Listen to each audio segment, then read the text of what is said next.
당신은 누구세요? 40년을 함께 산 남편이 저에게 한 말이었습니다.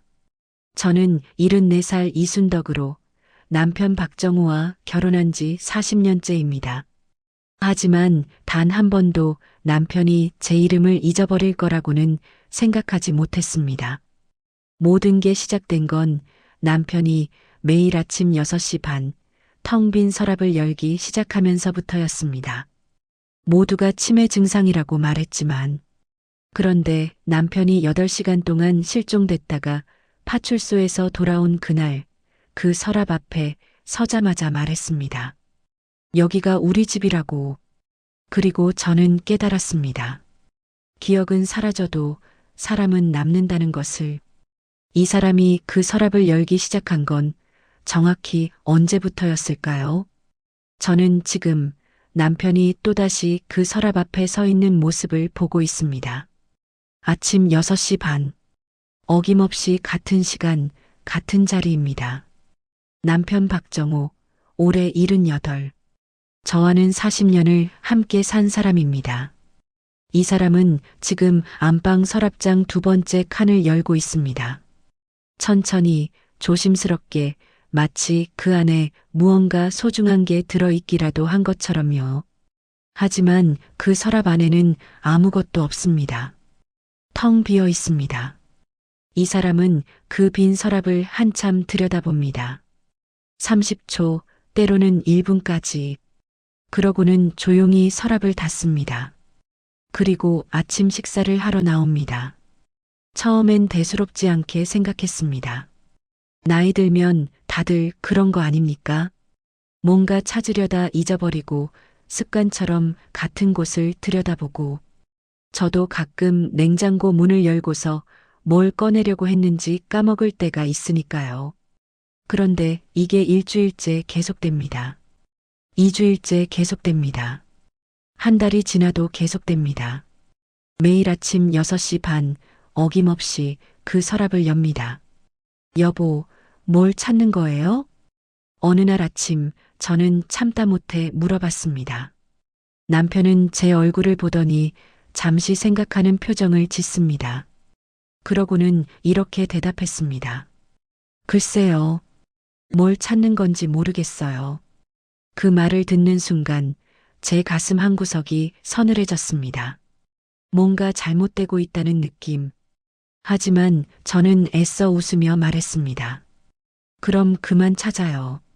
중요한 거였으면 벌써 기억났을 거예요. 남편은 고개를 끄덕였습니다.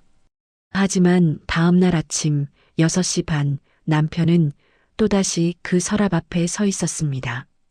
저희 부부는 지금 시골 근교의 작은 아파트에 살고 있습니다. 자식들은 모두 서울에 있고 저희 둘만 이곳에 남았습니다. 조용합니다. 평화롭습니다.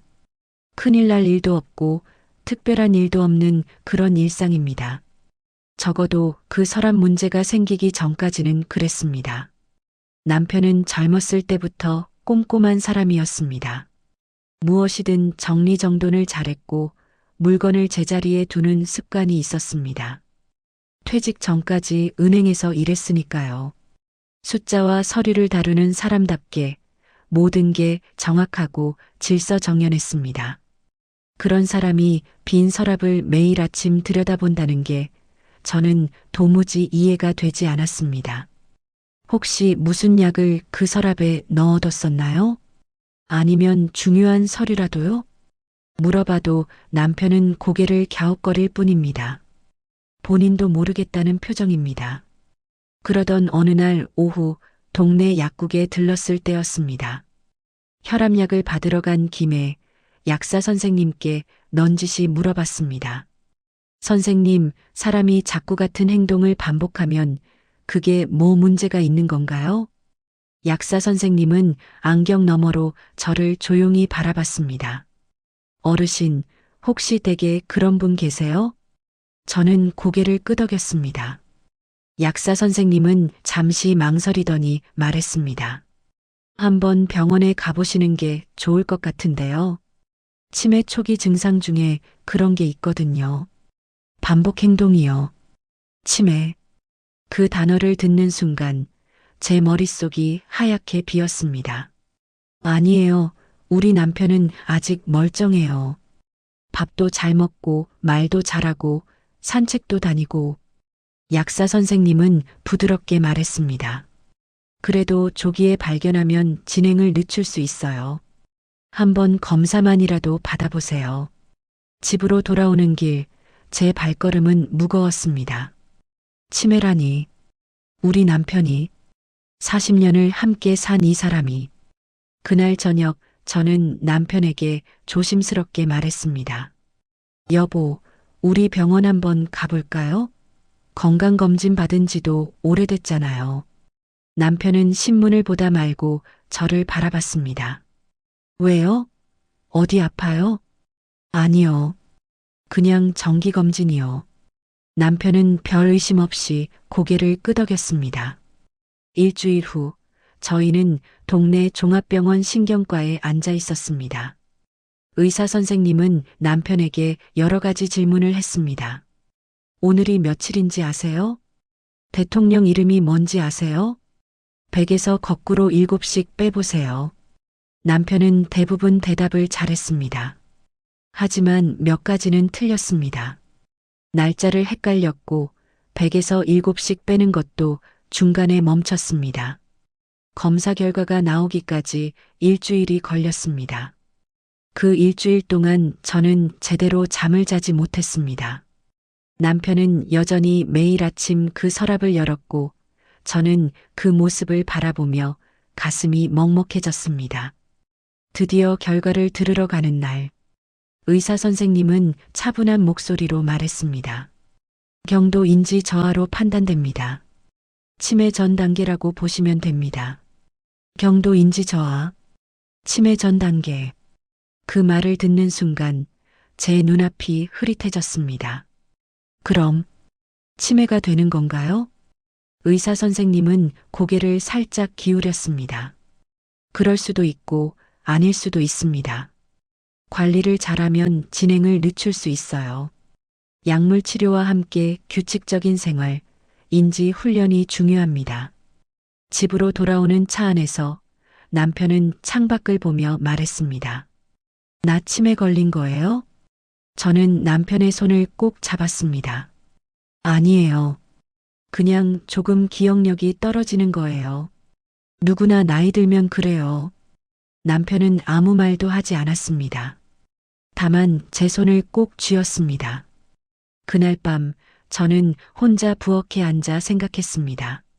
앞으로 어떻게 해야 하지? 이 사람이 점점 저를 잊어간다면, 이름도 얼굴도 우리가 함께한 시간도 다 잊어버린다면, 그때 저는 어떻게 해야 하지? 하지만 곧 마음을 다잡았습니다. 아니야. 포기하면 안 돼. 이 사람을 내가 지켜야 해. 다음 날 아침 남편은 또다시 그 서랍을 열었습니다. 6시 반 어김없이.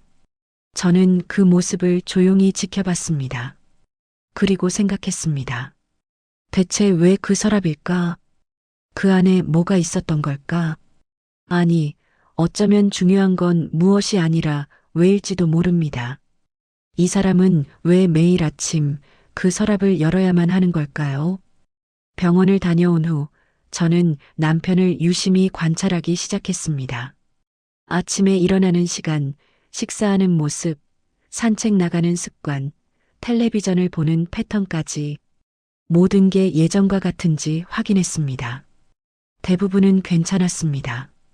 밥도 잘 먹고 옷도 스스로 입고 화장실도 혼자 다녀왔습니다. 가끔 날짜를 헷갈리는 것 빼고는 큰 문제가 없어 보였습니다. 하지만 그 서랍만큼은 달랐습니다.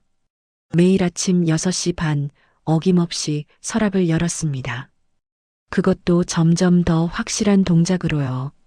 마치 그게 아침 루틴의 가장 중요한 부분인 것처럼 말입니다. 처음엔 30초 정도 들여다보던 게 이제는 1분이 넘어갔습니다. 어떤 날은 2분까지도요. 여보, 식사 준비됐어요. 제가 불러도 남편은 서랍에서 눈을 떼지 못했습니다. 마치 그 안에서 무언가를 찾고 있는 것처럼 빈 공간을 계속 응시했습니다. 그러던 어느 날 동네 슈퍼에서 이웃 할머니를 만났습니다. 같은 아파트 2층에 사는 김정숙 씨였습니다. 아이고, 순떡이 씨. 요즘 댁 남편분 어떠세요? 네, 그럭저럭요. 왜요? 김 씨는 주위를 살피더니 목소리를 낮췄습니다. 저번에 아파트 앞에서 봤는데 혼자 멍하니 서 계시더라고요. 불러도 못 들으시고, 아, 그냥 생각에 잠겨 계셨나 봐요. 김 씨는 안타까운 표정을 지었습니다. 순덕이 씨 힘들면 요양원도 알아보세요. 요즘 좋은 데 많아요. 혼자 감당하려고 하지 말고요. 요양원. 그 말을 듣는 순간 제 가슴 속에서 뭔가가 철렁 내려앉았습니다. 우리 남편 아직 멀쩡해요. 요양원까지 갈 정도는 아니에요. 목소리가 떨렸습니다. 김 씨는 제 어깨를 토닥였습니다. 알아요, 알아. 근데 너무 무리하지는 마세요. 당신 건강도 중요하니까. 집으로 돌아오는 길, 저는 김 씨의 말이 자꾸 맴돌았습니다. 요양원. 아직은 아니에요. 아직은. 하지만 언젠가는 그날이 올까요? 제가 감당할 수 없을 만큼 상태가 나빠지는 날이요? 현관문을 열고 들어서는데 남편이 안방 앞에 서 있었습니다. 또 그 서랍을 보고 있었습니다. 여보, 뭐 하세요? 제가 나간 지 30분밖에 안 됐는데 벌써 서랍을 또 보고 있어요? 남편은 저를 보더니 당황한 표정을 지었습니다. 아, 미안해요.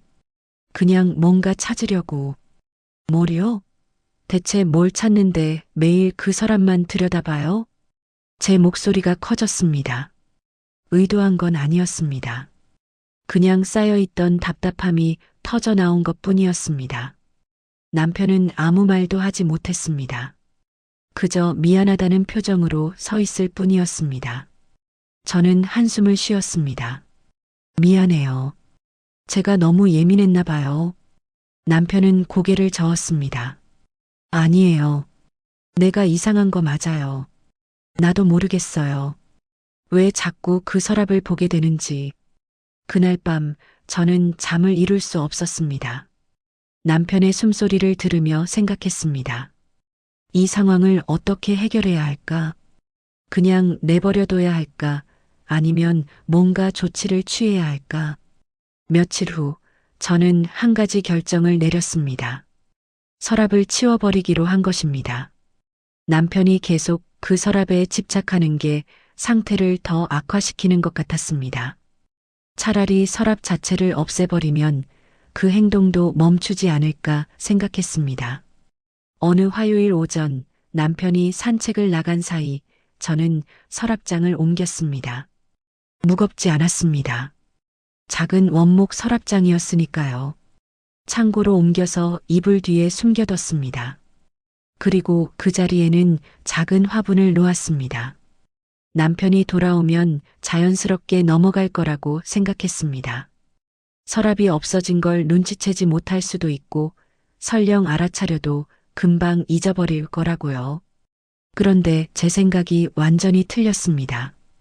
다음 날 아침 6시 반, 남편은 평소처럼 안방으로 향했습니다. 그리고 서랍이 있던 자리에 멈춰 섰습니다. 화분을 보더니 주위를 두리번거렸습니다. 여보, 서랍이 어디 갔어요? 남편의 목소리가 떨렸습니다. 처음 듣는 톤이었습니다. 아, 그거요? 너무 오래돼서 창고에 넣어뒀어요. 새 화분으로 바꿨어요. 남편은 고개를 저었습니다. 안 돼요. 그 서랍이 있어야 해요. 왜요? 그 안에 아무것도 없잖아요. 그래도 있어야 해요. 남편의 눈에 당황과 불안이 가득했습니다. 손을 떨며 안방을 서성이기 시작했습니다. 어디 갔어요? 어디 뒀어요? 여보, 진정해요. 그냥 서랍일 뿐이에요. 하지만 남편은 진정하지 못했습니다. 옷장을 열고 침대 밑을 들여다보고 심지어 화장실까지 뒤졌습니다. 저는 그제야 제가 실수했다는 걸 깨달았습니다. 알았어요, 알았어요. 제가 다시 가져올게요. 창고에서 서랍장을 다시 꺼내 제자리에 놓았습니다. 남편은 그제야 안도의 한숨을 쉬었습니다. 그리고는 두 번째 서랍을 조심스럽게 열었습니다. 빈 서랍을 한참 들여다보더니 조용히 닫았습니다. 그날 이후 저는 더 이상 서랍을 치우려 하지 않았습니다. 하지만 의문은 점점 더 커졌습니다. 대체 왜 그 서랍일까요? 남편에게 그 서랍이 뭘 의미하는 걸까요? 서랍 사건 이후 남편의 상태는 조금씩 달라지기 시작했습니다. 여전히 서랍은 매일 열었습니다. 하지만 그것 말고도 다른 증상들이 나타났습니다. 식사 후에 또 식사를 하겠다고 하거나 방금 한 말을 다시 물어보거나 손자 이름을 헷갈리거나 작은 것들이었습니다. 하지만 그 작은 것들이 쌓여가면서 저는 점점 지쳐갔습니다. 할머니, 할아버지 요즘 어떠세요? 큰 며느리가 전화로 물어왔습니다. 응, 괜찮아. 잘 지내고 있어. 병원에서 뭐라고 했대요? 약 처방받아서 먹고 있어. 괜찮을 거야. 며느리는 잠시 침묵하더니 조심스럽게 말했습니다. 할머니, 너무 혼자 힘들어하지 마세요. 우리가 도와드릴게요. 아니야, 괜찮아. 너희는 너희 일 열심히 해. 애들도 챙겨야지. 전화를 끊고 나서 저는 한숨을 쉬었습니다. 도와준다고 해도 뭘 어떻게 도와준다는 걸까요? 아이들은 서울에서 바쁘게 살고 있고 저희는 여기서 둘이 살아야 합니다. 결국 혼자 감당해야 하는 건 저였습니다. 그러던 어느 목요일 오후였습니다. 남편이 평소처럼 산책을 나갔습니다. 동네 한 바퀴 도는 게 일과였으니까요. 보통 30분 정도면 돌아왔습니다. 그런데 1시간이 지나도 돌아오지 않았습니다. 처음엔 별 걱정하지 않았습니다. 어디 벤치에 앉아 쉬고 있겠거니 싶었습니다. 하지만 2시간이 지나자 불안해지기 시작했습니다. 휴대폰을 꺼내 남편에게 전화를 걸었습니다. 벨소리만 계속 울렸습니다. 받지 않았습니다. 3시간째 저는 밖으로 나갔습니다. 아파트 단지를 돌아다니며 남편을 찾았습니다. 평소 산책하던 길, 자주 가던 벤치, 슈퍼 앞, 경로당 근처, 어디에도 없었습니다. 혹시 우리 남편 보셨어요? 키 크고 회색 점퍼 입은. 지나가는 사람들에게 물어봤지만 다들 고개를 저었습니다. 해가 지기 시작했습니다.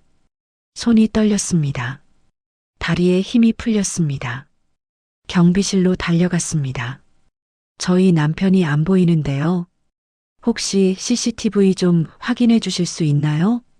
경비 아저씨는 심각한 표정으로 고개를 끄덕였습니다. 몇 시쯤 나가셨어요? 오후 2시요.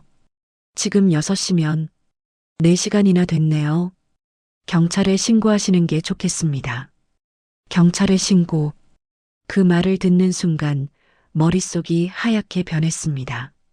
실종 신고를 하고 CCTV를 확인하고 경찰관들이 출동하고 모든 게 빠르게 진행됐지만 제게는 너무나 느리게 느껴졌습니다.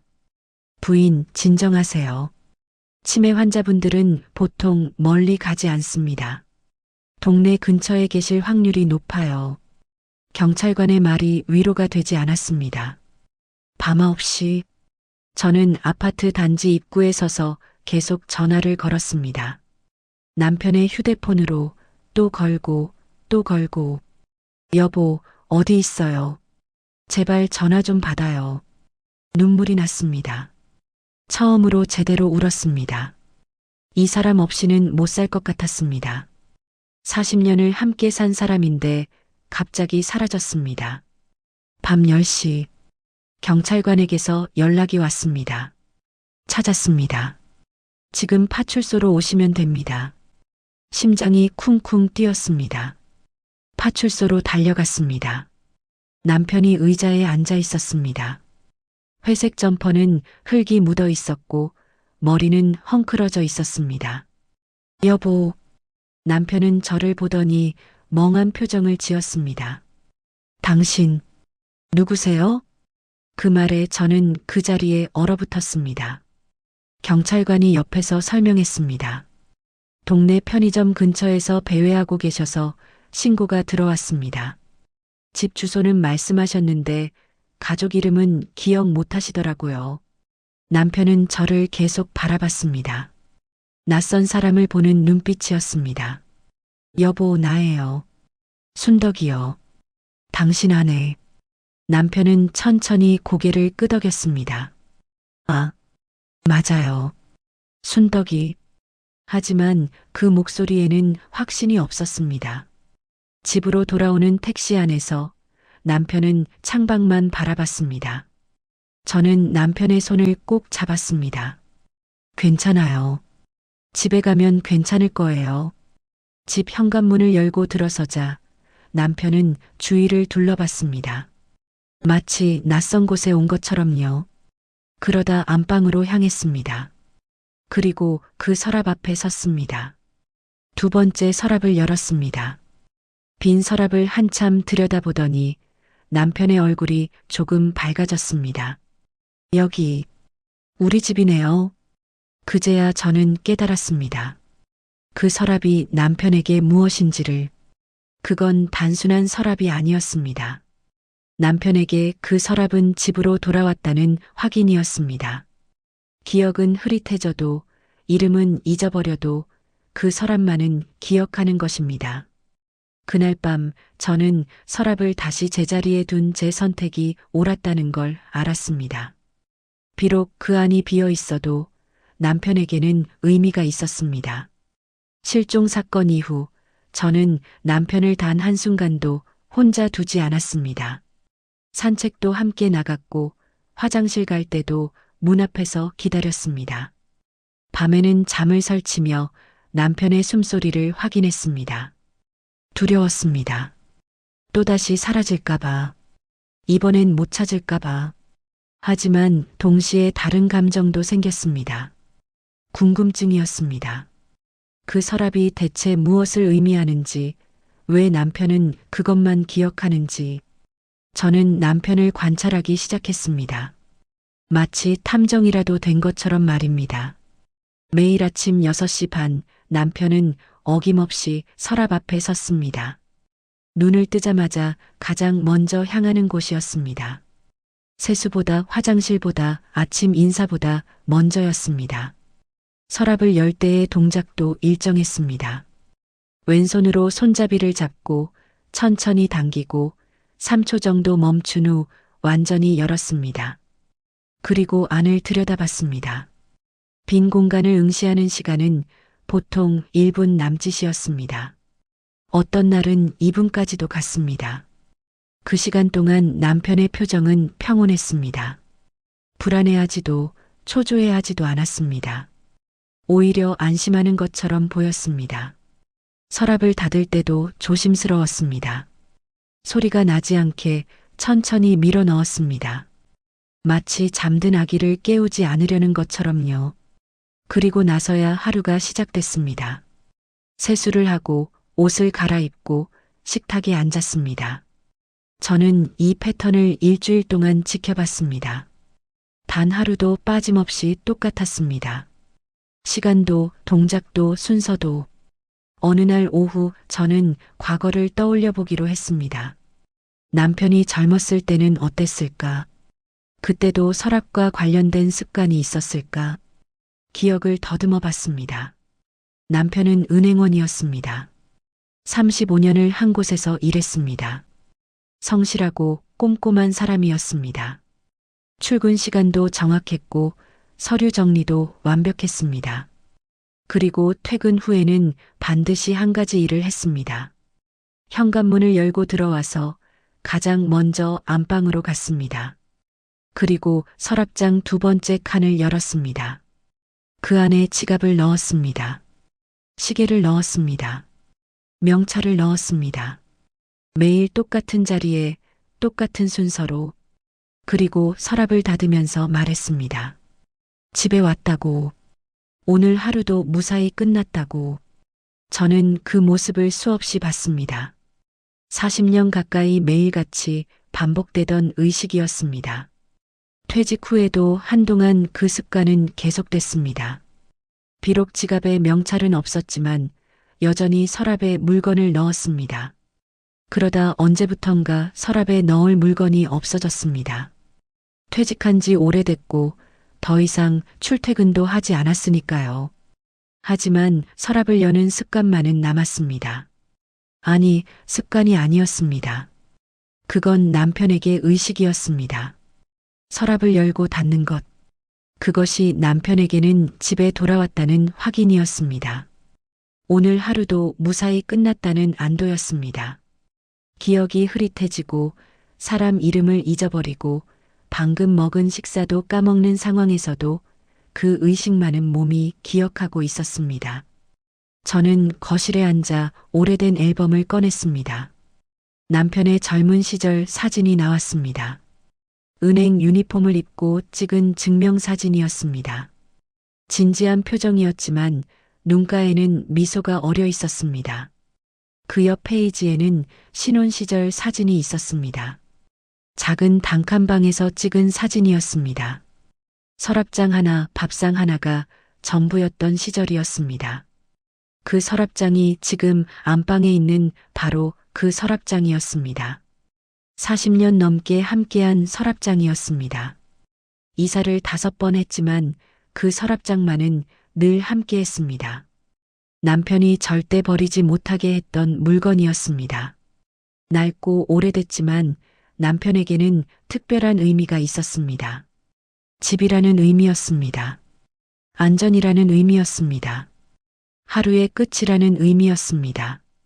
저는 앨범을 덮었습니다. 이제야 이해가 됐습니다. 남편이 왜 그 서랍을 매일 여는지, 왜 서랍이 사라졌을 때 그렇게 불안해했는지, 기억은 사라져도 감정은 남아 있었습니다. 의미는 흐릿해져도 의식은 살아 있었습니다.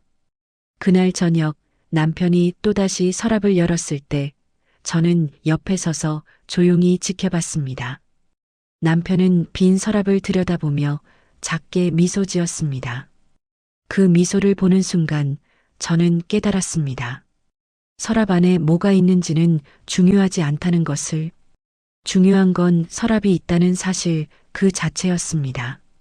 남편에게 그 서랍은 닻이었습니다. 흔들리는 기억 속에서 유일하게 붙잡을 수 있는 고정점이었습니다.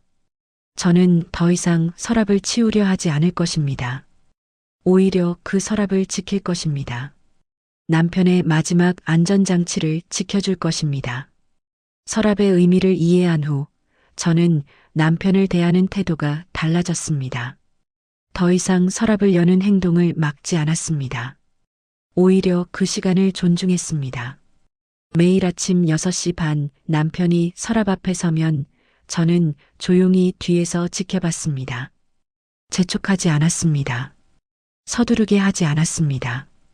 남편이 원하는 만큼 충분히 시간을 주었습니다. 그러자 신기한 일이 일어났습니다. 남편의 표정이 전보다 더 편안해졌습니다. 서랍을 열 때의 불안함이 줄어들었습니다. 예전처럼 초조하게 주위를 둘러보지 않았습니다. 그저 조용히 서랍을 열고 안을 들여다보고 닫았습니다. 그리고 저를 보며 작게 미소 지었습니다. 어느 날 아침 저는 용기를 내어 남편 옆에 섰습니다. 남편이 서랍을 열었을 때 저도 함께 안을 들여다봤습니다. 빈 공간이었습니다. 여전히 아무것도 없었습니다.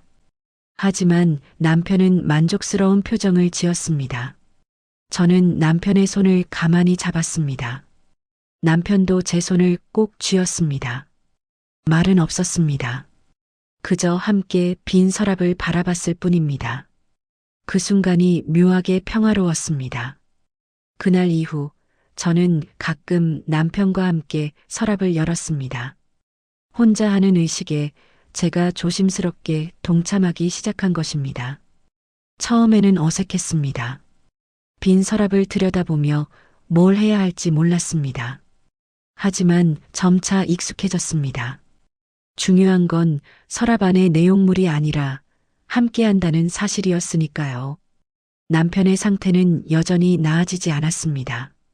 어떤 날은 제 이름을 기억했고 어떤 날은 잊어버렸습니다. 방금 먹은 식사를 까먹기도 했고 손자 이름을 헷갈리기도 했습니다. 하지만 서랍만큼은 절대 잊지 않았습니다. 매일 아침 6시 반 어김없이 그 앞에 섰습니다. 의사 선생님은 말했습니다. 진행성 질환이라고, 언젠가는 더 심해질 거라고. 하지만 저는 두렵지 않았습니다. 예전처럼 패닉 상태에 빠지지 않았습니다. 왜냐하면 이제 알았으니까요. 남편과 함께하는 방법을요. 어느 토요일 오후였습니다. 큰아들이 손자를 데리고 내려왔습니다. 초등학교 3학년인 준호였습니다. 준호는 할아버지를 보자마자 달려왔습니다. 남편은 준호를 보더니 잠시 멈칫했습니다. 이름이 생각나지 않는 표정이었습니다. 준호가 물었습니다. 할아버지, 저 누군지 아세요? 남편은 난처한 표정을 지었습니다. 큰아들이 옆에서 안타까운 눈빛으로 아버지를 바라봤습니다. 저는 조용히 말했습니다. 준호야, 할아버지랑 저 방 좀 볼래? 할아버지가 보여주고 싶은 게 있으신가 봐. 준호는 고개를 끄덕이며 남편의 손을 잡았습니다. 안방으로 들어가자 남편은 자연스럽게 서랍 앞으로 향했습니다. 그리고 두 번째 서랍을 열었습니다. 준호가 고개를 갸웃거렸습니다. 할아버지, 이 안에 뭐가 있어요? 남편은 빈 서랍을 가리키며 말했습니다. 여기가 우리 집이란다. 준호는 이해하지 못한 표정이었습니다. 당연했습니다. 7살 아이가 이해하기엔 너무 복잡한 의미였으니까요. 하지만 남편은 만족스러운 표정으로 서랍을 닫았습니다. 그리고 준호의 머리를 쓰다듬었습니다.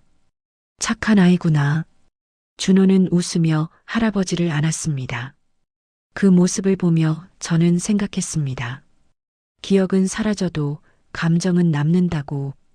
이름은 잊어버려도 사랑은 남는다고. 저녁을 먹고 아들 가족이 돌아간 후 남편은 또다시 서랍을 열었습니다. 하루에 한 번이 아니었습니다. 가끔은 2번, 3번도 열었습니다. 특히 낯선 일이 있거나 사람들이 다녀간 후에는 더 자주 확인했습니다. 마치 자신의 위치를 재확인하는 것처럼요. 저는 그 모든 순간을 함께 했습니다. 남편이 서랍을 열 때마다 저도 옆에 섰습니다. 함께 빈 공간을 바라봤습니다. 그게 제가 남편을 위해 할 수 있는 일이었습니다. 기억을 되살려줄 수는 없었지만 곁에 있어줄 수는 있었습니다. 말을 이해시킬 수는 없었지만 손을 잡아줄 수는 있었습니다. 그날 밤 남편은 잠들기 전에 제 손을 꼭 잡았습니다. 그리고 작게 속삭였습니다. 고맙습니다. 제 이름은 기억하지 못했지만 감사는 기억하고 있었습니다. 저는 남편의 손을 꼭 쥐었습니다. 저도 고마워요. 계절이 바뀌었습니다. 남편과 제가 서랍 앞에 함께 서기 시작한 지 석 달이 지났습니다. 그동안 남편의 상태는 조금씩, 그러나 확실하게 나빠지고 있었습니다. 아침에 일어나면 오늘이 무슨 요일인지 몰랐습니다. 점심을 먹고 나서 아침은 먹었냐고 물었습니다. 화장실 가는 길을 헷갈려 했습니다. 하지만 서랍만큼은 여전했습니다. 매일 아침 6시 반 정확하게 그 앞에 섰습니다. 어느 수요일 오전이었습니다. 남편이 평소보다 늦게 일어났습니다. 9시가 넘어서야 눈을 떴습니다. 일어나자마자 안방으로 향했습니다. 서둘러서 거의 뛰다시피 갔습니다. 서랍 앞에 서더니 손을 뻗었습니다. 하지만 손이 떨렸습니다. 손잡이를 제대로 잡지 못했습니다. 여보, 천천히 해요. 제가 옆에서 손을 잡아주려 했지만 남편은 고개를 저었습니다. 스스로 하려고 애썼습니다. 세 번째 시도 끝에 겨우 서랍을 열었습니다. 그리고 안을 들여다봤습니다. 평소보다 오래 들여다봤습니다. 3분, 4분, 5분. 저는 옆에서 조용히 기다렸습니다. 남편의 눈에서 눈물이 흘렀습니다. 왜 생각이 안 나지? 남편이 중얼거렸습니다. 뭐가 생각 안 나요? 이게 뭔지, 왜 이걸 보고 있는지. 남편은 혼란스러워했습니다. 서랍을 열어야 한다는 건 기억하는데 왜 열어야 하는지는 잊어버린 것입니다. 저는 남편의 손을 잡았습니다. 괜찮아요. 이건 우리 집이에요. 여기가 우리 집이라는 걸 확인하는 거예요. 남편은 고개를 끄덕였습니다. 하지만 여전히 불안한 표정이었습니다. 그날 이후 남편은 하루에 서너 번씩 서랍을 열었습니다. 아침, 점심, 저녁, 그리고 잠들기 전 매번 열 때마다 불안해했습니다. 확인하고 또 확인했습니다. 저는 그 모든 순간에 함께했습니다. 지쳤습니다. 솔직히 말하면 많이 지쳤습니다. 밤에 잠도 제대로 못 잤습니다. 남편이 자다가 일어나 서랍을 열까봐 귀를 기울이고 있어야 했으니까요. 식사 준비도, 빨래도, 청소도 예전처럼 할 수 없었습니다. 남편을 계속 지켜봐야 했으니까요. 어느 날 저녁, 저는 거울을 봤습니다. 초췌한 제 얼굴이 보였습니다. 눈 밑에 다크서클이 생겼고 볼은 푹 꺼져 있었습니다. 한숨이 나왔습니다. 언제까지 이렇게 살아야 할까요? 그때 전화벨이 울렸습니다. 작은 며느리였습니다. 어머니, 요즘 어떠세요? 응, 괜찮아. 목소리가 안 좋으신데요. 많이 힘드시죠? 저는 대답하지 못했습니다. 목이 메었습니다. 어머니, 우리가 요양보호사 알아봐 드릴까요? 낮 시간만이라도 도움받으시면. 아니야, 괜찮아. 내가 할 수 있어. 하지만 어머니 건강도 중요하잖아요. 괜찮다니까. 걱정 마. 전화를 끊고 나서 저는 소파에 주저앉았습니다. 정말 괜찮은 걸까요? 정말 제가 할 수 있는 걸까요? 그날 밤 남편은 잠들기 전에 또 서랍을 열었습니다. 이미 그날 네 번째였습니다. 저는 피곤했지만 일어나서 남편 옆에 섰습니다. 남편은 빈 서랍을 들여다보며 중얼거렸습니다. 집, 우리 집. 그리고 저를 보며 물었습니다. 당신은 누구세요? 그 말에 제 심장이 덜컥 내려앉았습니다. 저를 잊어버렸습니다. 완전히. 저는 당신 아내예요. 순덕이. 남편은 고개를 갸웃거렸습니다. 순덕이, 아내. 몇 초간의 침묵 후 남편의 눈빛이 조금 밝아졌습니다. 아, 맞아. 순덕이, 내 아내. 하지만 그 기억도 금방 흐릿해지는 게 보였습니다. 남편은 다시 서랍을 바라봤습니다. 여기가 우리 집이죠? 네, 우리 집이에요. 그럼 괜찮아요. 집에 있으면 괜찮아요. 남편은 서랍을 닫고 침대로 돌아갔습니다. 저는 그 자리에 한참을 서 있었습니다. 제 이름을 잊어버렸습니다. 제 얼굴을 잊어버렸습니다. 하지만 서랍은 기억했습니다. 그게 위로가 되어야 할까요? 아니면 더 슬퍼해야 할까요? 저는 알 수 없었습니다. 다만 한 가지는 확실했습니다. 이 사람 곁에 있어야 한다는 것. 비록 저를 잊어버려도 저는 이 사람을 기억하고 있다는 것. 그게 제가 할 수 있는 전부였습니다.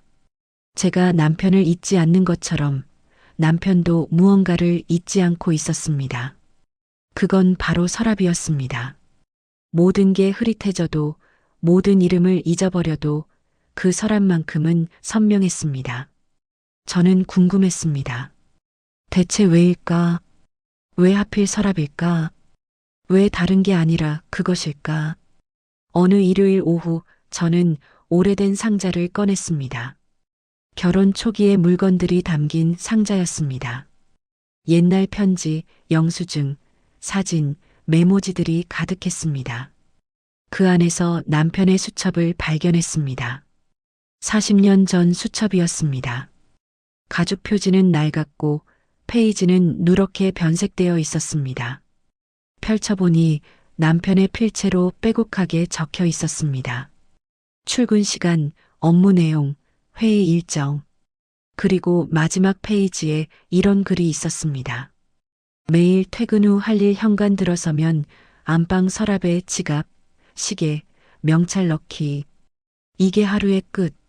이게 집에 온 증거. 저는 그 문장을 여러 번 읽었습니다. 집에 온 증거. 그 말이 가슴에 와닿았습니다. 남편에게 서랍은 단순한 가구가 아니었습니다. 그건 의식이었습니다. 하루를 마무리하는 의식이었습니다. 밖에서의 긴장을 내려놓는 순간이었습니다. 직장인이 아닌 남편으로, 아버지로 돌아오는 순간이었습니다. 40년 동안 매일 반복한 행동이었습니다. 그러니 기억이 사라져도 몸이 기억하는 것입니다. 언어를 잃어도 감각은 남는 것입니다. 저는 수첩을 덮고 남편을 바라봤습니다. 남편은 거실 소파에 앉아 창밖을 보고 있었습니다. 멍한 표정이었습니다. 저는 옆에 앉았습니다. 여보, 남편이 저를 보았습니다. 누군지 모르는 눈빛이었습니다. 오늘 날씨 좋네요. 남편은 고개를 끄덕였습니다. 그러게요. 날씨가 좋네요. 대화가 이어지지 않았습니다. 남편은 다시 창밖을 바라봤습니다. 저는 남편의 손을 잡았습니다. 주름진 손이었습니다. 예전보다 훨씬 말랐습니다. 그 손을 꼭 쥐고 있자니 문득 깨달음이 왔습니다. 저도 서랍이 필요하다는 것을, 남편에게 서랍이 집이라는 확인이었다면 저에게는 남편의 손이 그것이었습니다. 이 손을 잡고 있으면 제가 혼자가 아니라는 걸 느낄 수 있었습니다. 40년을 함께한 사람이 여기 있다는 걸 확인할 수 있었습니다. 비록 제 이름을 기억하지 못해도 이 손의 온기는 진짜였습니다. 그날 저녁 남편이 또 서랍을 열었습니다. 이미 그날 5번째였습니다. 저는 피곤했지만 일어나서 남편 옆에 섰습니다. 남편은 빈 서랍을 들여다봤습니다. 그리고 저를 보며 물었습니다. 이게 뭐죠? 우리 집이에요. 여기가 우리 집이라는 표시예요. 남편은 고개를 끄덕였습니다. 집. 그렇구나. 집. 그리고 서랍을 닫았습니다. 평소와 다른 점이 하나 있었습니다. 서랍을 닫은 후 남편이 제 손을 먼저 잡았습니다. 말은 없었습니다. 그저 손을 잡았을 뿐입니다. 하지만 그 손길에는 무언가가 담겨 있었습니다. 고마움일까요? 안도일까요? 아니면 사랑일까요? 저는 알 수 없었습니다. 다만 느낄 수 있었습니다. 이 사람이 저를 필요로 한다는 것을, 이름은 몰라도, 얼굴은 잊어도 제 존재만큼은 느끼고 있다는 것을. 그날 밤 저는 오랜만에 깊이 잠들었습니다. 피곤해서가 아니었습니다. 마음이 조금 편해져서였습니다. 꿈을 꿨습니다. 젊은 시절에 남편이 나왔습니다.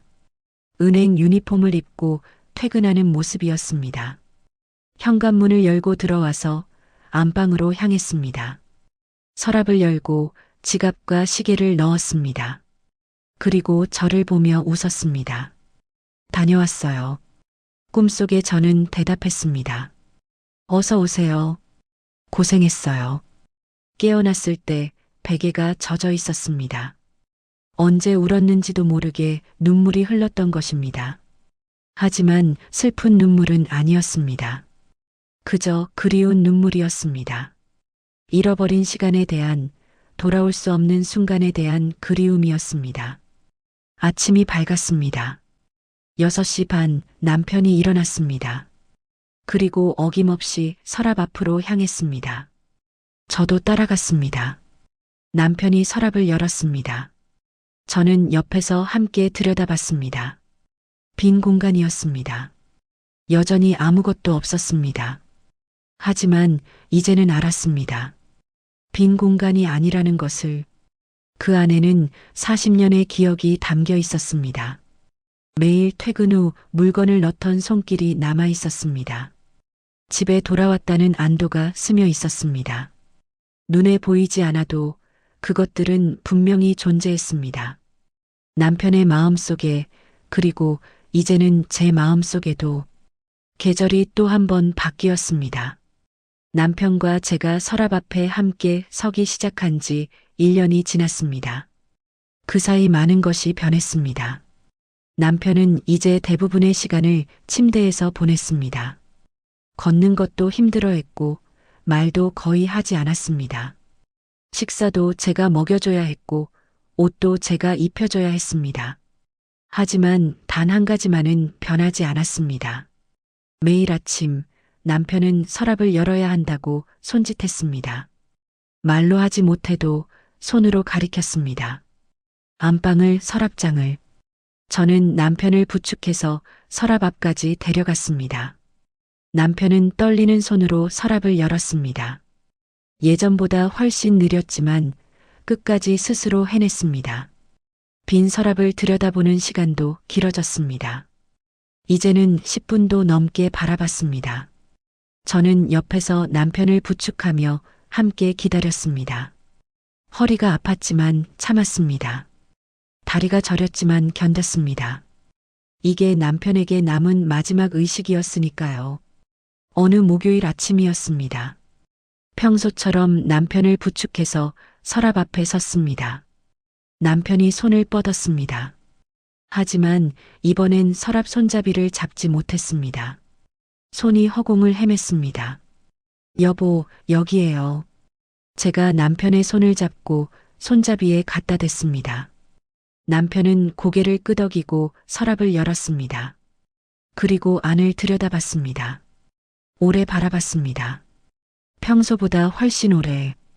15분, 20분, 25분. 저는 묵묵히 기다렸습니다. 그때였습니다. 남편이 천천히 고개를 돌려 저를 바라봤습니다. 그 눈빛에는 무언가 다른 것이 담겨 있었습니다. 혼란도 아니고 불안도 아니었습니다. 평온함이었습니다. 남편이 입을 열었습니다. 당신, 목소리가 잠겨 있었습니다. 오랜만에 듣는 남편의 목소리였습니다. 당신, 이름이 뭐예요? 제 심장이 철렁했습니다. 또 잊어버렸구나. 제 이름을. 하지만 저는 담담하게 대답했습니다. 순덕이에요. 이순덕. 남편은 그 이름을 천천히 따라했습니다.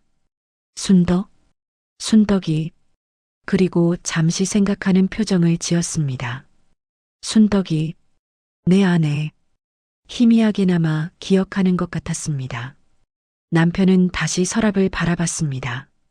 그리고 중얼거렸습니다. 여기, 우리 집.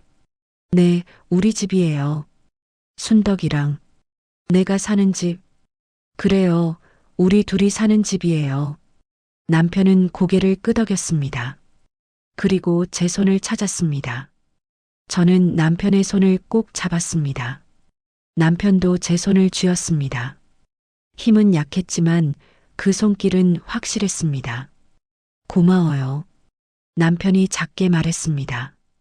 뭐가요? 여기 있어줘서. 그 말에 제 눈에서 눈물이 흘렀습니다. 남편은 제 얼굴을 보며 손을 들어 눈물을 닦아주려 했습니다. 손이 떨렸지만 제 뺨에 닿았습니다. 울지 마요. 네, 안 울게요. 남편은 미소를 지었습니다. 그 미소가 너무나 따뜻했습니다.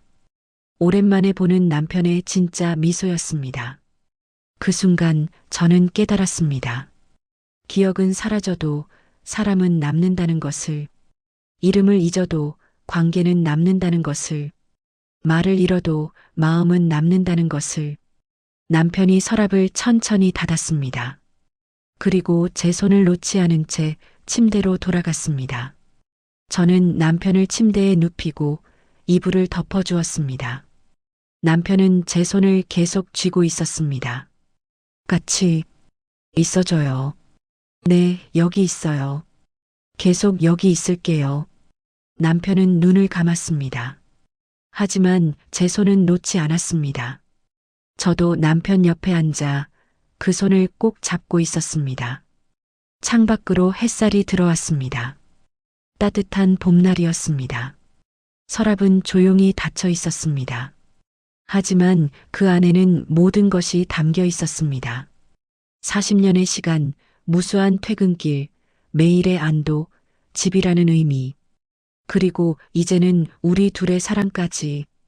그 모든 것이 그 작은 서랍 안에 존재했습니다. 눈에 보이지 않아도 분명히 존재했습니다. 봄이 깊어졌습니다. 남편의 몸은 점점 더 약해졌지만 서랍을 향한 마음만큼은 여전했습니다. 이제는 제가 휠체어에 남편을 태워 서랍 앞까지 데려갔습니다. 남편은 휠체어에 앉은 채로 서랍을 열었습니다. 손이 많이 떨렸지만 포기하지 않았습니다. 어느 날은 손잡이를 잡는 데만 5분이 걸리기도 했습니다. 하지만 저는 재촉하지 않았습니다. 기다렸습니다. 남편이 스스로 해낼 수 있도록. 서랍이 열리면 남편은 여전히 그 안을 오래 들여다봤습니다. 무엇을 보는 걸까요? 빈 공간에서 무엇을 찾는 걸까요? 저는 이제 알았습니다. 남편은 빈 공간을 보는 게 아니었습니다. 과거를 보고 있었습니다. 젊은 시절의 자신을, 퇴근 후 돌아온 집을, 가족이 기다리는 저녁을. 기억은 흐릿해도 감각은 살아 있었습니다. 그 서랍을 열 때마다 남편은 과거로 돌아가는 것입니다. 아직 모든 게 온전했던 그때로. 어느 화요일 오후 방문 간호사가 왔습니다. 정기 검진을 위해 한 달에 2번씩 오는 분이었습니다. 간호사는 남편의 상태를 확인한 후 저에게 조용히 말했습니다. 많이 힘드시죠? 괜찮아요. 혼자 감당하시기 힘드실 텐데요. 요양원이나 요양병원도 고려해 보셨어요? 그 말을 들으니 예전에 이웃 김 씨가 했던 말이 떠올랐습니다. 요양원. 1년 전에는 그 말만 들어도 가슴이 철렁했는데 지금은 담담했습니다. 아직은 아니에요. 제가 돌볼 수 있을 때까지는 집에서 함께 있고 싶어요. 간호사는 안타까운 표정으로 고개를 끄덕였습니다. 무리하지는 마세요. 보호자 건강도 중요합니다. 간호사가 돌아간 후 저는 남편을 바라봤습니다. 남편은 침대에 누워 천장을 바라보고 있었습니다. 무슨 생각을 하는 걸까요? 아니, 지금 생각이라는 게 남아있기는 한 걸까요? 저는 남편 옆에 앉았습니다. 여보, 저예요. 남편이 천천히 고개를 돌렸습니다. 낯선 사람을 보는 눈빛이었습니다. 누구세요? 순덕이에요. 당신 아내. 남편은 잠시 생각하는 표정을 지었습니다. 아내. 순덕이. 희미하게 기억하는 것 같았습니다. 서랍. 보고 싶어요. 남편이 중얼거렸습니다. 아침에 이미 봤지만 또 보고 싶다고 했습니다. 저는 휠체어를 가져와 남편을 조심스럽게 태웠습니다. 안방으로 가서 서랍 앞에 멈췄습니다. 남편이 손을 뻗었습니다. 이번에는 제가 함께 손잡이를 잡았습니다. 둘이 함께 서랍을 열었습니다. 빈 공간이 나타났습니다. 남편은 그 안을 오래 바라봤습니다. 저도 함께 바라봤습니다. 그리고 문득 깨달았습니다. 이 서랍은 이제 제게도 의미가 생겼다는 것을. 처음에는 이해할 수 없었습니다. 빈 서랍을 왜 매일 여는지, 왜 그렇게 집착하는지. 하지만 이제는 알았습니다. 이 서랍은 남편과 저를 이어주는 연결고리였습니다. 언어가 사라지고 기억이 흐릿해져도 우리에게는 이 서랍이 있었습니다. 함께 서랍을 여는 시간, 그것이 우리가 여전히 부부라는 증거였습니다. 여보, 우리 집 참 좋죠? 제가 말했습니다. 남편은 고개를 끄덕였습니다. 좋아요. 여기 좋아요. 우리 오래오래 여기서 함께 살아요. 네. 같이. 남편의 손이 제 손을 찾았습니다. 저는 그 손을 꼭 잡았습니다. 서랍은 여전히 열려 있었습니다. 빈 공간이었지만 이제는 텅 빈 게 아니었습니다. 그 안에는 우리의 현재가 담겨 있었습니다. 함께 숨 쉬는 이 순간, 손을 맞잡은 이 시간, 서로를 느끼는 이 감각. 그 모든 것이 서랍 안에 존재했습니다. 남편이 서랍을 천천히 닫았습니다. 그리고 저를 보며 희미하게 미소 지었습니다. 그 미소를 보는 순간 저는 확신했습니다. 이 사람과 함께라면 괜찮다고. 비록 기억을 잃어도 이름을 잊어도 우리는 여전히 우리라고. 왜냐하면 우리에게는 서랍이 있으니까요. 매일 아침 함께 여는 그 서랍이 우리를 이어주고 있으니까요. 5월이 왔습니다. 창밖으로 꽃이 피었습니다. 철쭉이 붉게 물들었고 개나리는 이미 지고 있었습니다.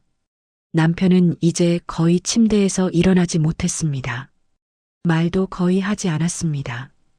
가끔 단어 하나, 두 개 정도만 중얼거렸습니다. 식사도 물도 제대로 삼키지 못했습니다.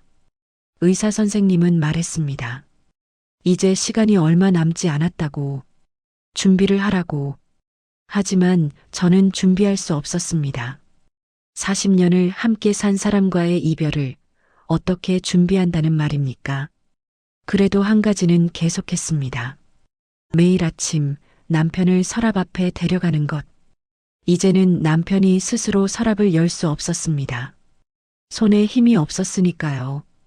그래서 제가 남편의 손을 잡고 함께 손잡이를 잡았습니다. 둘이 함께 서랍을 열었습니다. 빈 공간이 나타나면 남편은 여전히 그 안을 바라봤습니다. 눈빛은 흐릿했지만 그 시선만큼은 확실했습니다. 집. 남편이 작게 중얼거렸습니다. 네, 우리 집이에요. 좋아. 저도 좋아요. 당신이랑 함께라서 좋아요. 남편은 대답하지 않았습니다. 하지만 제 손을 살짝 쥐었습니다. 그것만으로도 충분했습니다. 어느 수요일 새벽이었습니다. 남편의 숨소리가 이상했습니다. 불규칙하고 거칠고 힘들어 보였습니다. 저는 남편 옆에 바짝 붙어 앉았습니다. 여보, 괜찮아요? 남편은 눈을 뜨지 못했습니다. 하지만 제 목소리를 듣는 것 같았습니다.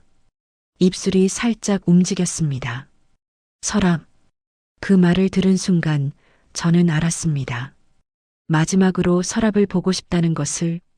시계를 봤습니다. 새벽 5시였습니다. 평소보다 1시간 반 빨랐지만 상관없었습니다.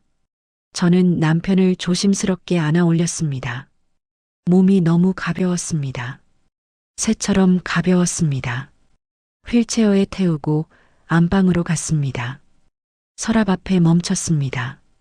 여보, 다 왔어요. 서랍이에요.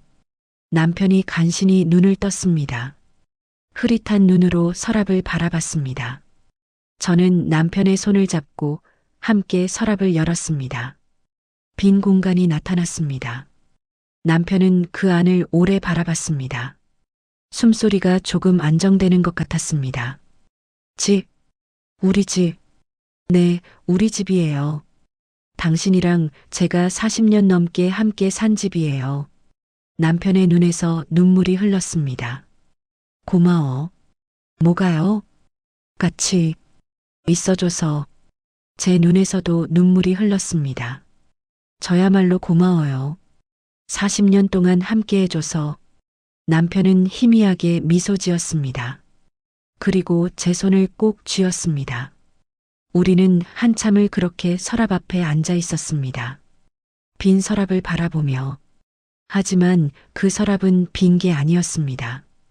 그 안에는 모든 것이 담겨 있었습니다. 젊은 시절의 추억, 함께한 시간들, 웃음과 눈물, 기쁨과 슬픔. 40년의 인생이 그 작은 서랍 안에 존재했습니다. 해가 떠올랐습니다. 창문으로 햇살이 들어왔습니다. 따뜻한 5월의 아침이었습니다. 남편은 여전히 서랍을 바라보고 있었습니다. 평온한 표정이었습니다. 마치 오랜 여행을 마치고 집에 돌아온 사람처럼. 여보, 제가 불렀습니다. 남편이 천천히 저를 봤습니다. 사랑해요. 남편의 입술이 움직였습니다. 소리는 나오지 않았지만 입모양으로 알 수 있었습니다. 나도. 그리고 남편은 조용히 눈을 감았습니다. 깊은 숨을 한 번 쉬고 그대로 잠들었습니다. 평화로운 얼굴이었습니다. 저는 남편의 손을 계속 잡고 있었습니다. 서랍은 여전히 열려 있었습니다. 햇살이 그 안을 비췄습니다. 빈 공간이었지만 이제 저는 알았습니다. 그 안에 무엇이 있는지. 장례를 치르고 한 달이 지났습니다. 집은 조용했습니다. 너무 조용했습니다. 남편의 빈자리가 너무 컸습니다. 아침에 일어나면 자동으로 6시 반에 눈이 떠졌습니다. 오랜 습관이었습니다. 남편이 서랍을 열 시간이었으니까요. 하지만 이제 남편은 없었습니다. 저는 침대에 누워 천장을 바라봤습니다. 일어나야 할 이유를 찾을 수 없었습니다. 며칠은 그렇게 하루 종일 누워 있었습니다. 아들들이 걱정해서 전화했습니다. 어머니, 괜찮으세요? 우리가 모시고 갈까요? 아니야, 괜찮아. 여기가 편해. 혼자 계시기 힘드시잖아요. 괜찮다니까. 걱정 마. 전화를 끊고 나면 다시 침묵이었습니다. 일주일째 되던 날, 저는 우연히 안방에 들어갔습니다. 그리고 서랍장을 봤습니다. 그 서랍장이 여전히 그 자리에 있었습니다. 저는 천천히 다가갔습니다. 서랍 앞에 섰습니다. 손을 뻗어 두 번째 서랍 손잡이를 잡았습니다. 천천히 당겼습니다. 서랍이 열렸습니다. 빈 공간이 나타났습니다. 여전히 아무것도 없었습니다. 하지만 이상했습니다. 그 빈 공간을 보는 순간 눈물이 났습니다. 남편이 보였습니다. 매일 아침 이 서랍을 열던 남편의 모습이, 떨리는 손으로 손잡이를 잡던 모습이, 빈 공간을 오래 들여다보던 모습이, 그리고 안도하며 서랍을 닫던 모습이, 모든 게 선명하게 기억났습니다. 저는 서랍 앞에 주저앉아 한참을 울었습니다. 참았던 슬픔이 한꺼번에 쏟아져 나왔습니다. 울고 또 울었습니다. 그렇게 한참을 울고 나니 마음이 조금 가벼워졌습니다. 저는 눈물을 닦고 일어났습니다. 그리고 서랍을 다시 바라봤습니다. 문득 생각했습니다. 남편은 이 서랍에서 무엇을 봤을까? 집이라는 확인을 봤을까? 안전이라는 느낌을 봤을까? 그리고 저는 깨달았습니다. 남편은 저를 봤다는 것을, 서랍을 열 때마다 제가 옆에 있다는 것을 확인했다는 것을, 혼자가 아니라는 것을 느꼈다는 것을. 서랍은 집의 상징이기도 했지만 동시에 우리 관계의 상징이기도 했습니다. 매일 아침 함께 열던 서랍. 그것이 우리가 여전히 함께라는 증거였습니다. 저는 천천히 서랍을 닫았습니다. 그리고 결심했습니다. 이 서랍을 계속 지키기로. 매일 아침 6시 반, 이 서랍을 열기로. 남편이 없어도 저 혼자라도. 왜냐하면 이 서랍을 열 때마다 남편이 함께하는 것을 느낄 수 있으니까요. 다음 날 아침 6시 반, 저는 일어나서 안방으로 갔습니다. 서랍 앞에 섰습니다. 손잡이를 잡았습니다. 천천히 당겼습니다. 서랍이 열렸습니다. 빈 공간이었습니다. 하지만 정말 빈 것은 아니었습니다. 그 안에는 남편이 있었습니다. 눈에 보이지 않아도 분명히 존재했습니다. 여보, 좋은 아침이에요. 제가 말했습니다. 대답은 없었습니다. 하지만 느낄 수 있었습니다. 남편이 미소 짓고 있다는 것을. 저는 서랍을 닫고 하루를 시작했습니다. 그날부터 저는 매일 아침 서랍을 열었습니다. 남편과 함께하던 그 의식을 계속 이어갔습니다. 혼자였지만 혼자가 아니었습니다. 서랍을 열 때마다 남편이 함께했으니까요. 여름이 왔습니다. 남편이 떠난 지 석 달이 지났습니다. 저는 여전히 매일 아침 서랍을 열었습니다. 어느 날 큰 며느리가 방문했습니다. 반찬을 들고 왔습니다. 어머니, 요즘 좀 어떠세요? 응, 괜찮아. 혼자 계시기 외로우시죠? 아니야. 괜찮아. 며느리는 안방을 보더니 조심스럽게 물었습니다. 어머니, 저기, 아버지 물건들 좀 정리하실 생각 없으세요? 너무 그대로 두시면. 아직은 아니야. 조금만 더 이대로 둘게. 며느리는 더 이상 묻지 않았습니다. 며느리가 돌아간 후 저는 안방으로 갔습니다. 서랍장 앞에 섰습니다. 두 번째 서랍을 열었습니다. 빈 공간이었습니다. 하지만 문득 생각이 들었습니다. 이 서랍에 뭔가를 넣어볼까?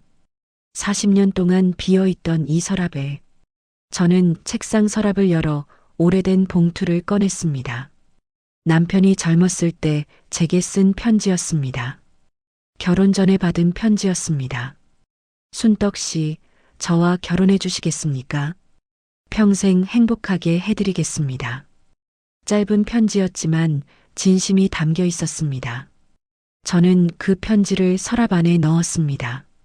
그리고 서랍을 닫았습니다. 다음 날 아침 서랍을 열었을 때 편지가 그 자리에 있었습니다. 더 이상 빈 서랍이 아니었습니다. 그날부터 저는 하나씩 물건을 넣기 시작했습니다. 남편과 찍은 오래된 사진, 신혼여행 때 산 작은 기념품, 남편이 즐겨 쓰던 볼펜, 남편의 시계, 하나씩 천천히 서랍이 채워졌습니다. 비어있던 공간에 추억이 쌓였습니다. 그리고 깨달았습니다. 이 서랍은 처음부터 비어있지 않았다는 것을, 물건이 없어도 사랑으로 가득 차 있었다는 것을, 남편이 매일 이 서랍을 열었던 이유를, 집이라는 확인, 안전이라는 느낌, 그리고 사랑이라는 증거, 모든 것이 이 서랍 안에 있었습니다. 눈에 보이지 않아도 분명히 존재했습니다. 지금도 존재합니다. 그리고 앞으로도 계속 존재할 것입니다. 왜냐하면 사랑은 사라지지 않으니까요. 기억이 흐릿해져도, 이름을 잊어도, 얼굴을 기억하지 못해도 사랑만큼은 남으니까요. 저는 매일 아침 서랍을 엽니다. 남편과 함께하던 그 시간을 이어갑니다. 혼자지만 혼자가 아닙니다. 서랍 안에는 남편이 있으니까요. 우리의 사랑이 있으니까요. 그리고 그것으로 충분합니다. 기억은 사라져도 사람은 남습니다. 이름을 잊어도 사랑은 남습니다. 서랍은 여전히 그 자리에 있습니다. 매일 아침 열리고 매일 저녁 닫힙니다. 그 안에는 보이지 않는 것들이 가득합니다. 40년의 시간, 무수한 기억, 그리고 영원한 사랑. 모두 그 작은 서랍 속에 살아 숨쉽니다. 이 이야기가 여러분의 마음에 닿았다면 좋아요와 구독 부탁드립니다. 댓글로 여러분의 소중한 이야기도 들려주세요. 함께 나누는 이야기가 누군가에게는 큰 위로가 될 수 있습니다. 감사합니다.